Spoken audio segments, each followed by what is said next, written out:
మనం ఉన్నాం. ఒక గ్లాసు నీళ్లు తెచ్చుకొని తాగుదామని ఇక్కడ పెట్టుకున్నాం అనుకో, జారి కింద పెడితే ఎత్తగలమా? ఎత్తలేం. మన వల్ల కాదు. ఆ నీరు భూమిలోకి వెళ్ళిపోయింది. ఎవరి వల్ల కాదు మళ్ళీ ఆ నీళ్లు ఎత్తడం. అందుకే రాయబడింది. అంతేకాకుండా చూడండి, మనం గమనిస్తే దేవుడు ప్రాణము తీయక తోలివేయబడిన వాడు తనకు దూరస్తుడంట. ఎవరికి దూరస్తుడు చెప్పాలి మీరు? ఎవరికి? తెలుగులోనే మనం మాట్లాడుకుంటుంది. ఎవరికి దూరస్తుడు? దేవునికి దూరస్తుడు.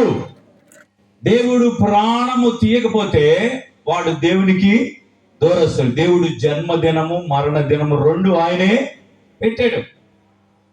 ఆయనే జన్మదినం పెట్టాడు, ఆయనే మరణ దినం పెట్టాడు. కనుక ఆయనకి తెలుసు ఎప్పుడు తీయాలో. కాబట్టి ఇమానుయేలు గారిని దేవుడు తీసుకున్నాడు. వాక్యంలో రాయబడింది, యెహోవా భక్తుల మరణము ఆయన దృష్టికి విలువైనది.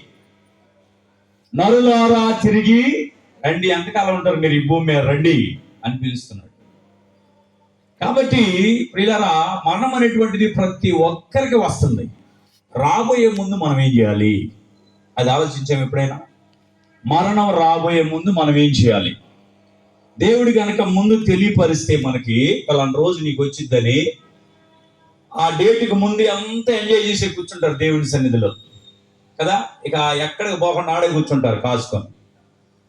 ఏదో దేశంలోనంట పలానా డేట్లో ప్రభు అయిన యేసు రాబోతున్నాడు రెండో రాకల్లో అని చెప్తే వాళ్ళు ఉన్నాయి అన్ని అమ్ముకొని ఎంజాయ్ చేసి వచ్చి కూర్చున్నారంట. ఆయన వస్తాడు వెళ్ళిపోదామని.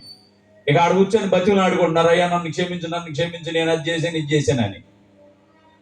ఆయన వచ్చే డేట్ ఏమని చెప్పాడా? లేదు. వీళ్ళు ముందుగానే ఎవరో చెప్పేదానికి మిస్లీడ్ చేసేదానికి అన్ని అమ్ముకొని వచ్చి ఆడ కూర్చున్నారు. కానీ ఆయన ఎదురు చూశారు కానీ రాలేదు. కాబట్టి పిల్లరా, ఈ రాత్రి కాలము ఇమానుయేలు గారు మన మధ్యలో లేడు, కానీ మనం ఉన్నాం. ఈ కూటం ఎవరి కోసం? ఈ కూటం ఇమానుయేలు కోసమా? ఎవరి కోసమమ్మా ఈ కూటం? ఇమానుయేలుకి ఏమి